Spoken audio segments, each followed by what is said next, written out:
बातमी सांगलीमधून. सांगली जिल्ह्यातील कृष्णा आणि वारणा नदीच्या पाणी पातळीमध्ये वाढ होते आहे. कृष्णेच्या पाणी पातळीमध्ये 18.5 फुटांवर ही पाणी पातळी गेली आहे. तर कृष्णा आणि वारणा नदीवरील काही बंधारे देखील पाण्याखाली गेलेत. तसंच वारणा धरणातून पाण्याचा विसर्ग करण्यात आला.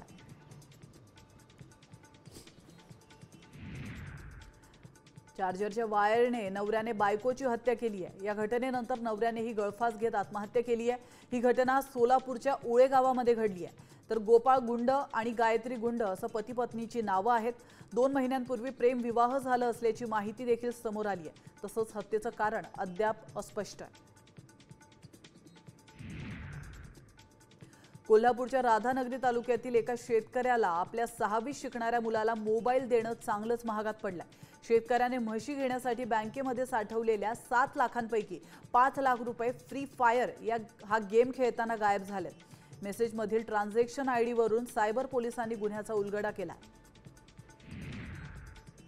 पंढरपूरच्या करकंबामध्ये कुऱ्हाडीने वार करत भाऊजाईची हत्या झाली आहे. हेमा काळे असं महिलेचं नाव आहे. तर मुकुंद राजेची पत्नी कला केंद्रावर नाचण्यासाठी जात होती आणि तिला मयत हेमाने शिकवून पाठवल्याचा संशय त्याच्या मनात होता. याच रागातून मुकुंद राजने हेमाच्या मानेवर कुऱ्हाडीने वार केलेत आणि तिची हत्या केली आहे. या प्रकरणी पोलिसात गुन्हा दाखल करण्यात आला.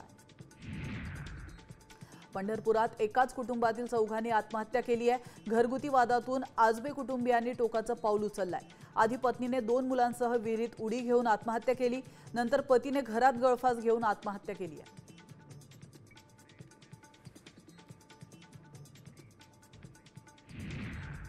आता isakal.com आहे देशातील नंबर 1 ची मराठी न्यूज वेबसाईट. प्रत्येक अपडेटसाठी isakal.com ला नक्की भेट द्या.